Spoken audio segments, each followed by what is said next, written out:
Pemirsa, untuk menggerakkan perekonomian Provinsi Bali di tahun 2022, sektor-sektor lain harus mendapat perhatian serius. Sektor pariwisata yang selama ini menjadi penyokong utama perekonomian Bali diprediksi masih belum pulih betul.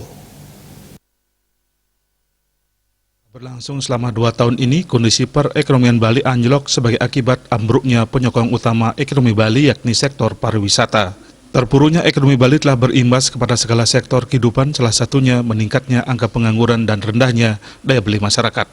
Untuk meningkatkan perekonomian Bali di tahun 2022 ini, menurut pengamat ekonomi yang juga Rektor Undiknas University, Profesor Nyoman Sri Subawa, sektor-sektor lain harus digarap dengan maksimal. Pemerintah harus melakukan edukasi secara serius dan meyakinkan masyarakat bahwa ada sektor-sektor lain yang sama menjanjikannya dan bisa memberikan kesejahteraan yang nyaris sama dengan pariwisata. Terdapat sejumlah sektor ekonomi yang sebelumnya belum begitu banyak dilirik namun memiliki potensi besar seperti sektor pertanian dalam arti luas, perkebunan, peternakan, perikanan, ekonomi kreatif, UMKM, dan koperasi. Penguatan 6 sektor ekonomi ini juga telah menjadi perhatian dari Pemprov Bali melalui Ekonomi Kerti Bali sebagai peta jalan ekonomi baru Provinsi Bali. Ditambahkan Profesor Nyoman Sri Subawa, untuk betul-betul menjadikan sektor-sektor ini bangkit, pemerintah pusat dan Provinsi Bali harus benar-benar melakukan edukasi dan mencurahkan segenap kebijakan untuk membuat masyarakat mau menekuni sektor-sektor ini. Kebijakan tersebut nantinya benar-benar harus dirasakan manfaatnya dan bisa mensejahterakan masyarakat sehingga masyarakat percaya dan mau menekuni sektor-sektor tersebut. Perpindahan kuadran ini tentu membutuhkan waktu dan proses yang panjang dan edukasi yang serius dari pemerintah.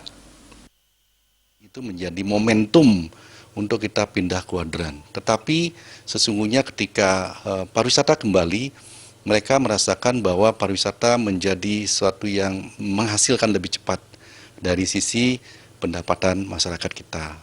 Tetapi lagi ya, dengan edukasi, dengan pencerahan, dengan pendampingan dan peran pemerintah untuk selalu mengedukasi dari hulu ke hilir, tidak setengah-setengah, tetapi secara integratif dan komprehensif agar kita melahirkan entrepreneur yang mandiri dan menjadi petani yang betul-betul sejahtera, ya, petani yang betul-betul menjadi daya tarik, ya.